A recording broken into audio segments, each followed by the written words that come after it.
We could hire 2 junior specialists for your salary, Daniel said calmly, almost casually, like he was talking about replacing an old printer. I looked at him across the meeting room table without saying a word. Rain slid down the windows behind him, and the silence in the room felt so heavy that I could hear the low hum of the air conditioner. 10 years. For 10 years, I had been the first person in the office every morning. I closed impossible deals, fixed projects that other managers had already given up on, trained half the department, and kept clients from walking away when everything was falling apart. And somehow I had believed that loyalty mattered. That's not personal, Emily, he added, finally glancing at me. It's just business. I nodded slowly. Strangely, I wasn't angry. Not yet. Mostly I felt tired, like someone had unplugged me from a machine I'd been powering for years. I packed my things in silence. A cracked coffee mug, a notebook full of handwritten logistics plans, a framed photo of my husband, and my old company badge with Head of Logistics Operations printed under my name. When I walked through the open office, everyone suddenly became very busy. Screens, keyboards, papers, anything to avoid looking at me. Only Sophie from accounting glanced up for a second, her eyes full of sympathy before she quickly looked away again. Fear spreads fast inside corporate walls. Near the elevators, Ryan caught up with me. He was one of the younger coordinators I had personally trained 3 years earlier. Emily, I didn't know this was going to happen. Well, I said quietly, now you do. The elevator doors opened before he could answer. I sat in my car for almost 20 minutes without starting the engine. My hands rested on the steering wheel while my mind stayed completely blank. For the first time in years, nobody expected anything from me. And that terrified me more than losing the job itself. So you really just walked out? Dennis asked later that evening when I placed the cardboard box on the kitchen table. What was I supposed to do? I replied, throw a chair through the window? He shrugged but didn't smile. Lately, our marriage had become quiet too. Not broken. Just drained. We talked about bills, groceries, dry cleaning, whose turn it was to buy coffee. Nothing deeper. A few years earlier, he used to ask me to work less. I never listened. Now I had no work at all. So what happens next? He asked. I honestly don't know. That was the first truthful thing I'd said in weeks. That night I couldn't sleep. Around 2 in the morning, I opened my old notebook and started flipping through pages filled with warehouse layouts, supplier chains, emergency delivery reroutes, and client notes. One name caught my attention. Veltron Systems. 3 years earlier, they had almost terminated their contract after a massive shipping failure. Nobody at the company knew how to save it. I had driven 6 hours to meet their director personally, and spent an entire night rebuilding the logistics schedule from scratch. That contract later became one of the company's biggest sources of revenue. And now my replacement would apparently be 2 cheaper specialists. I laughed quietly to myself, not because it was funny, because it suddenly sounded ridiculous. 2 days later, I got a message from Sarai, one of my former coworkers. Everything's a mess here. Daniel gave your accounts to the new team. They have no idea what they're doing. An hour later, another message appeared. Veltron already asked about you twice. I read it and put the phone face down on the table. The next morning, instead of sending resumes or searching for jobs, I drove to the city library. Felt strange being there again. Before the management position, before the endless meetings and corporate presentations, I used to spend hours in places like this studying supply systems and process optimization. Back then, I actually enjoyed solving problems. Somewhere along the way, I stopped noticing that. I sat near the window, opened my laptop, and for the first time in years started thinking about myself instead of someone else's business. What exactly was I good at? Not my title. Not the company name under my email signature. Me. The answer came unexpectedly fast. I knew how to solve problems. Real ones. That evening my phone started ringing. Daniel. I stared at the screen while it vibrated across the table. Once. Twice. 3 times. I didn't answer. A minute later a message appeared. We need to discuss Veltron. I muted the conversation. The following morning another message arrived, more formal this time. We are prepared to pay for your consultation. I sat in silence holding a cup of cold coffee. 1 week earlier I had supposedly been too expensive. Now they wanted to rent my experience by the hour. Dennis walked into the kitchen and immediately noticed my expression. They contacted you? Yes. And I closed the laptop. Nothing. For a moment he simply watched me. Then he nodded quietly. And for the first time in months there was no frustration in his eyes. No exhaustion. Just attention. 3 days later, I received an email from the director of Veltron himself. Personally. Emily, good evening. We were informed that you are no longer with the company. To be honest, things began collapsing almost immediately afterward. Would you be willing to meet? I reread the message several times. Something inside me was slowly waking up. Not anger. Not revenge. Something much calmer. Self-worth. We met in a small cafe downtown. Artem, Veltron's director, looked exhausted. I'll be direct, he said after we ordered coffee. Without you, they can't manage the project. The new people don't understand the system. We're losing money every day. I listened quietly. And what exactly do you want from me? I asked. Help, he replied immediately. But not through them. Directly. A month earlier, that proposal would have scared me. I would have worried about contracts, loyalty, ethics, consequences. Now it sounded different. If I do this, I said slowly, it'll be on my terms. He didn't hesitate for even a second. Agreed. When I got home that evening, Dennis was sitting in the living room with his laptop open. Well, he asked. I put my bag down by the door and smiled for the first time in weeks. I think someone just hired me. As what? I looked at him calmly. Myself. The first week of working independently felt unreal. No office badge. No corporate meetings. No endless reports created only so upper management could pretend they controlled something. Just me, my laptop, and actual work. Veltron signed a short-term consulting agreement with me 3 days after our meeting. Nothing complicated. Transparent payment, direct communication, no middlemen. For the first time in years, every hour I worked actually belonged to me. Still, I kept waking up early out of habit. At 6:30 every morning my eyes opened automatically, and for a few seconds I forgot I no longer worked at Global Route Logistics. Then reality returned. And strangely enough, it felt lighter every day. A week later, Sarai called me. You should hear what's happening there, he said immediately. I leaned back in my chair. Let me guess. Chaos? You have no idea. 2 clients already threatened to leave. Daniel keeps blaming everyone except himself. Yesterday he made the new coordinators stay until midnight trying to fix shipment schedules they don't even understand. I stayed silent. Part of me expected to feel satisfaction. But I didn't.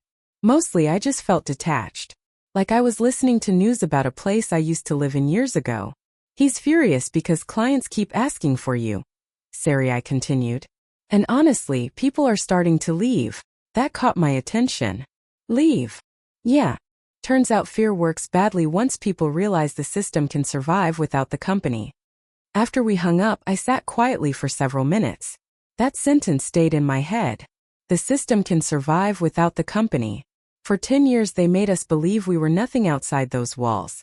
Replaceable. Disposable. But companies weren't built by logos or slogans. They were built by people who stayed late fixing disasters nobody else wanted to touch. People like me. That evening Dennis came home earlier than usual. I was sitting at the dining table surrounded by papers and warehouse diagrams. You've been working all day? He asked. Pretty much. He walked closer and looked over my shoulder. What is all this? Veltron's distribution system, I replied. They've been losing time because their warehouse routing makes no sense. He studied the diagrams for a moment. You know, he said carefully, I haven't seen you this focused in years. I looked up at him. What do you mean? At your old company you were always exhausted. Angry. Even when you succeeded, you looked miserable. He paused. Now you actually look alive again. I didn't answer immediately because I realized he was right. Somewhere along the way I had stopped loving what I did. I only loved surviving it. 3 days later, Veltron invited me to their main warehouse to review the new implementation personally. When I walked inside, several employees immediately recognized me. Emily. Wait, seriously? One of the supervisors approached me with a relieved smile. Thank God you're here. Nobody can figure out the rerouting system. I almost laughed. 2 months ago I was apparently too expensive. Now people looked at me like emergency rescue. Artem met me near the loading zone. "I'll be honest," he said quietly while we walked through the warehouse. "Since you left Global Route, everything there became unstable. Deliveries are late.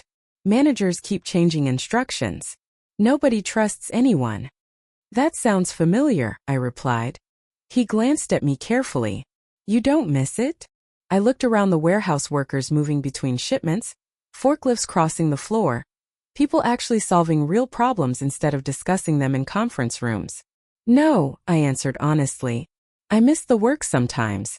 Not the company." For the next 6 hours I rebuilt their routing system almost from scratch.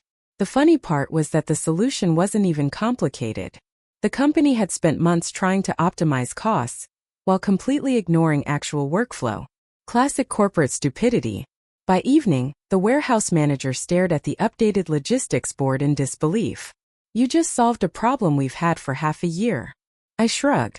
Most systems break because nobody listens to the people inside them. 2 days later, another email arrived. Then another. And another. A pharmaceutical distributor needed help restructuring regional deliveries. A manufacturing company wanted consultation on warehouse efficiency. A small retail network asked whether I could audit their logistics department. Word was spreading. Fast. First, I thought it would slow down after a few weeks. Instead, it kept growing. One Friday evening, I opened my inbox and realized I had more work offers than I could physically handle alone. That realization scared me more than being fired ever had. Because now failure would actually belong to me. Not to some corporation. Not to management. To me. "You need help," Dennis said after watching me answer emails for nearly an hour. "I know." "No," he replied calmly. "I mean real help. Not just temporary contractors." I rubbed my eyes tiredly. "I don't even know where to start." He leaned against the kitchen counter. "Start with people you trust." Simple advice. But it changed everything. That night I made a list. Not of companies. Of people. People who stayed calm during crises. People who solved problems instead of creating drama. People who worked because they cared about results, not office politics. The first name I wrote down was Sarai. The second was Chloe from procurement.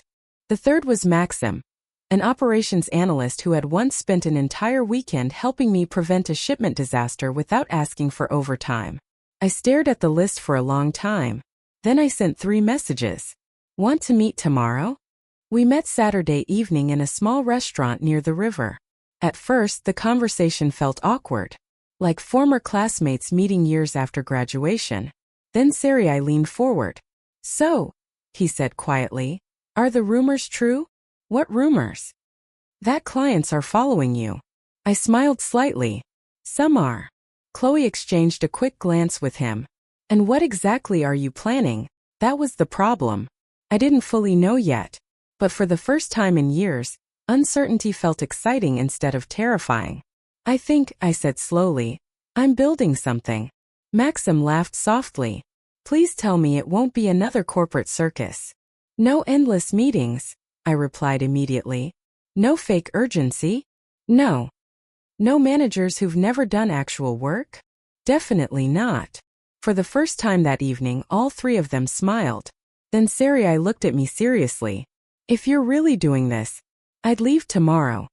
The table went silent. Chloe nodded next. "So would I." I looked at them, suddenly overwhelmed by something I hadn't expected. Responsibility. Not because they needed jobs. Because they trusted me. And trust is heavier than pressure. That same night, long after everyone left, Dennis found me sitting alone in the kitchen. "You look terrified," he said. "I think people are ready to follow me." "And that scares you?" I laughed nervously. At my old company, if something failed, there was always someone else to blame. Now if I build something wrong, it's on me. He sat across from me quietly. "Emily," he said after a moment, "do you know why people trust you?" "I'm not sure anymore." "Because even when everything was falling apart, you never protected yourself first." I looked down at my hands. Maybe that was true. At Global Route, I spent years fixing problems nobody else wanted near their name. Not because I was selfless, because I genuinely cared whether things worked. And maybe people remembered that. The next Monday, Daniel finally called again. This time I answered. Emily, he began immediately, his voice tense. We need to discuss several issues. I'm listening. You've been contacting our clients. No, I replied calmly. Your clients contacted me. Silence. Then he lowered his voice. You're creating serious problems for the company. I almost smiled. For 10 years I had solved their problems. Now my absence had simply exposed them. That sounds unfortunate, I said. You think this is funny? No, I answered honestly. I just think you're finally seeing reality. His breathing became heavier. You're making a mistake. Actually, I said quietly, being fired was probably the best thing that ever happened to me. And before he could answer, I ended the call. 2 weeks later, everything changed again. Not dramatically. Not like in movies where someone suddenly becomes successful overnight. It happened quietly, through phone calls, spreadsheets, warehouse visits, and exhausted evenings that somehow still felt meaningful. By the beginning of October, I was officially working with 5 different companies. Chloe handled procurement coordination. Sarai managed operational communication. Maxim built reporting systems that actually made sense instead of existing for presentation slides. And me? I solved whatever caught fire first. Oddly enough, I loved it. One rainy Tuesday morning, Veltron's director called me unexpectedly. We want to make you a permanent offer. I frowned slightly. What kind of offer? A full executive position. Head of operational logistics. Separate department. Your own team. A few months earlier, I would have accepted immediately without thinking. Status. Stability. A large salary. Everything I used to believe mattered. But now the proposal felt strangely small. I appreciate it, I said carefully. But I'm not looking for another office. Artem stayed silent for a second. Then what are you looking for? I looked through the kitchen window at the gray autumn streets outside. Freedom, I answered honestly. After the call ended, I sat there for a long time thinking about that word. Freedom wasn't comfort. It wasn't safety either. Some mornings I woke up terrified that everything I was building could collapse in a month. But for the first time in my life, every success and every mistake belonged to me. And that mattered more than security ever had. By November, people started leaving global route logistics faster than management could replace them. Not because I convinced anyone. I never asked people to quit. The company was simply collapsing under its own arrogance. One evening Sarai came into my apartment holding a bottle of cheap wine and looking half shocked. You know who resigned today? Who? Sophie from accounting. I blinked. She worked there forever. Exactly. And yesterday 2 more coordinators left. He sat down heavily at the kitchen table. Daniel's losing his mind. They brought in consultants, started monitoring employee calls, cut bonuses, it's chaos. Dennis poured wine into glasses while quietly listening. And you know the funny part? Sarai continued. They still think the problem started when they fired you. I smiled tiredly. Companies like that never understood the real issue. The problem wasn't losing one employee. The problem was building an entire system where experience, trust, and competence meant nothing next to quarterly budgets. Eventually those systems always collapse. Not dramatically, just slowly enough for everyone inside to suffer first. A month later, something happened that genuinely surprised me. Daniel showed up at my door. Personally. When Dennis opened the apartment, I immediately saw the tension in his face. He wants to talk to you. I walked into the hallway and froze for half a second. Daniel looked older. Not physically old. Worn down. Like someone who hadn't slept properly in months. Can we talk? He asked quietly. I crossed my arms. You fired me in a glass conference room. I think this hallway is fair. He exhaled slowly. Emily. Things got complicated. I almost laughed. Complicated. That was the corporate version of disaster. What do you want? He hesitated. Then finally said the one sentence I never expected to hear. I need your help. Silence filled the apartment. Dennis stayed near the kitchen entrance without interrupting. Daniel looked genuinely uncomfortable. We're losing clients, he admitted. The board is furious. Half the department is falling apart. And nobody understands the systems the way you did. There it was. Not apology. Recognition. Late forced recognition. I looked at him calmly. You know what's interesting? I said. For 10 years I kept warning management that your entire structure depended on a few overworked people, holding everything together quietly behind the scenes. He lowered his eyes. You were right. No, I corrected him softly. I was ignored. For a moment neither of us spoke. Then he tried one last time. We could offer you partnership, a leadership position, full autonomy. I almost felt sorry for him, because he still thought this was about titles. I already have autonomy, I replied. He stared at me. You're really not coming back. And for the first time since being fired, I answered without anger, hesitation, or bitterness. No, I'm not. He nodded slowly. Then he left. And strangely enough, the moment the elevator doors closed behind him, I realized something important. I had finally stopped needing their validation. That winter became the busiest period of my life, but also the happiest. Not perfect. Definitely not easy. There were weeks when we barely slept. One client's warehouse software crashed during peak season, and we had to rebuild operations manually overnight. Another company nearly lost an international shipment because of customs errors.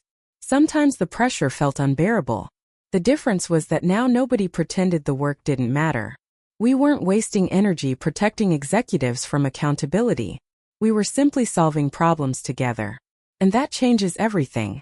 One Friday night, after finishing a 12-hour emergency restructuring call, I walked into the living room and found Dennis asleep on the couch waiting for me.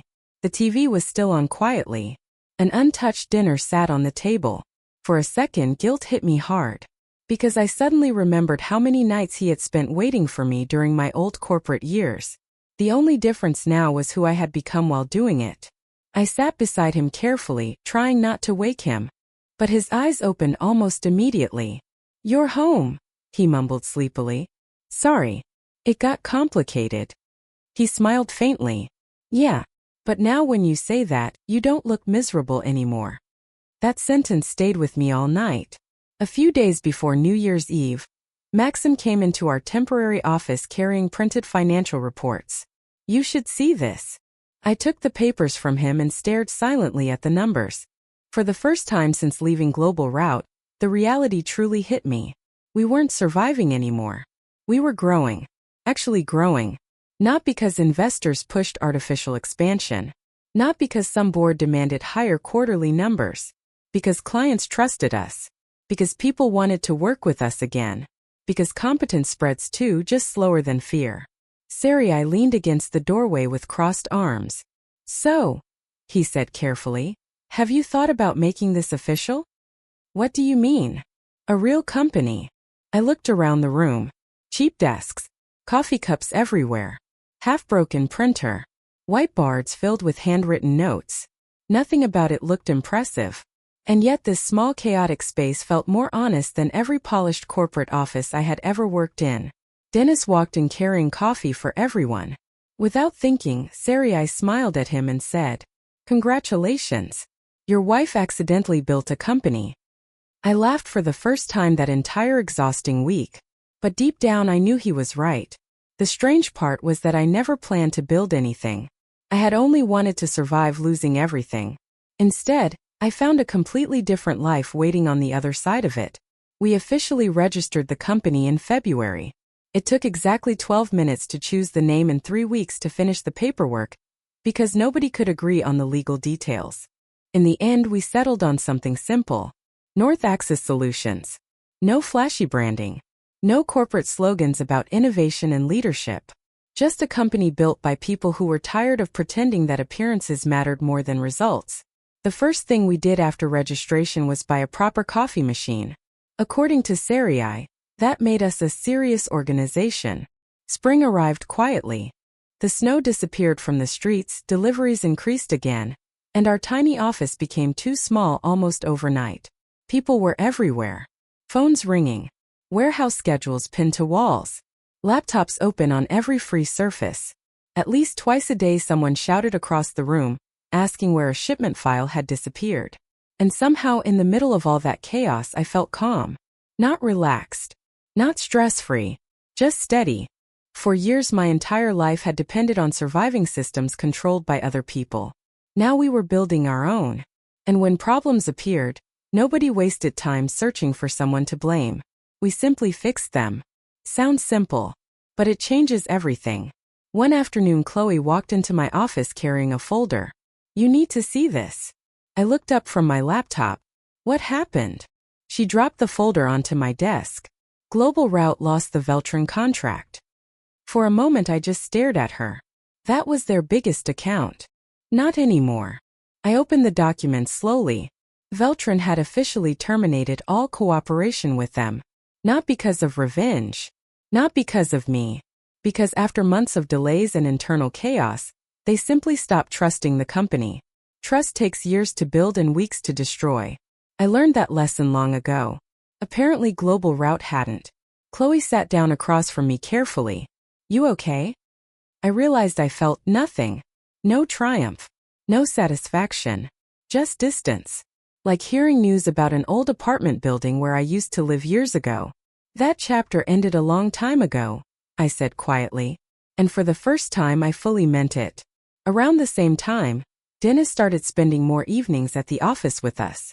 Not because he had to. Because he wanted to. Originally he only helped with basic organization, contracts, schedules, small operational things nobody notices until they stop working. But gradually, everyone began depending on him. One evening I walked into the main workspace and saw Sarai asking Dennis where a supplier document was. Maxim needed access approvals. Chloe wanted him to review delivery timing. Dennis handled everything calmly while drinking coffee and barely looking stressed. Later that night, when everyone finally left, I smiled at him. "You know the entire company unofficially works through you now?" He laughed quietly. Terrifying thought. "I'm serious." He leaned back in his chair. "So are you happy?" The question caught me off guard. Because for years happiness had always felt temporary. Conditional. Something you earned after surviving enough pressure. Now it felt different. Quieter. Safer. I think," I answered slowly. "This is the first time my life actually feels like mine." He looked at me for several seconds before smiling softly. "Good," he said. "You spent too many years belonging to everybody else." In May we opened our second workspace near Kharkiv. Not because we wanted rapid expansion. Because we genuinely needed it. The team had grown to 16 people. Some were former coworkers. Others came through recommendations. And every time we interviewed someone, I cared less about resumes and more about one simple thing. How do they behave when things go wrong? Skills can be learned. Character usually can't. That rule saved us more than once. One Thursday evening, I received a message from an unknown number. "Hi Emily. It's Ryan." I immediately remembered the young coordinator from the elevator on the day I was fired. "I left Global Route last week," the message continued. "I should have done it earlier. You were right about everything." I stared at the screen for a long moment. Then another message appeared. "If you ever need another exhausted logistics coordinator, I'd love to talk." I smiled before typing back. "Come by tomorrow morning." Some people only understand freedom after watching someone else choose it first. Summer came fast. By July, North Axis was handling projects in 4 different regions. Clients trusted us with things larger companies kept failing to manage. Not because we were magical. Because we answered calls. Because we told the truth when something went wrong. Because we didn't sacrifice long-term trust to make quarterly reports look prettier. It's amazing how rare basic honesty becomes in business. One evening after everyone had gone home, I stayed alone in the office finishing shipment forecasts. The building was quiet except for the soft buzzing of old ceiling lights. I looked around slowly. Whiteboards covered in notes. Coffee stains on tables. Open laptops. Work jackets hanging near the entrance. Real life. Not polished. Not perfect. But real. My phone vibrated suddenly. A message from Daniel. The first one in months. "I heard your company is expanding again. Congratulations." I read the sentence twice. No manipulation. No hidden threat. Just a short message. For a moment I considered ignoring it. Instead, I replied with something simple. Thank you. I hope things are okay on your side too. He never answered. But strangely, I didn't need him to. Because somewhere along the way, the story stopped being about proving him wrong. It became about finally building a life that felt right. That autumn marked exactly 1 year since I walked out of Global Route carrying a cardboard box. 1 year. It felt both incredibly long and unbelievably short. We celebrated quietly. No luxury restaurant. No formal speeches. Just the team gathered inside the warehouse after work, eating pizza from cardboard boxes while Maxim argued with Sarai about football. At some point, Chloe raised her glass. To Emily, she said. Everyone immediately started protesting because they thought it sounded too formal. But she ignored them. No, seriously, she continued. Most companies are built because someone wants money, status, or power. This place exists because one person got tired of being treated like she was replaceable. The room went quiet. I looked down at my coffee cup, suddenly embarrassed. Then Dennis spoke from beside me. The funny thing is, he said calmly, she still has no idea how many people she helped simply by refusing to stay where she was unhappy. Nobody talked after that for several seconds, and in that silence I realized something important. Leaving wasn't the bravest thing I had ever done. Building a new life afterward was. Later that night, after everyone left, I stepped outside alone. Cool autumn air. Distant traffic. Light glowing through warehouse windows behind me. A year earlier, I had sat in my car after being fired, terrified because I thought my life was over. Now I understood something I wish I had known much sooner. Sometimes losing the place that no longer values you isn't failure. Sometimes it's the beginning of finally finding where you belong. I took out my phone. A new email notification appeared on the screen. Another client inquiry. Another problem someone trusted us to solve. I smiled quietly and slipped the phone back into my pocket. Tomorrow would be busy again. And for the first time in my life, that no longer felt like a burden.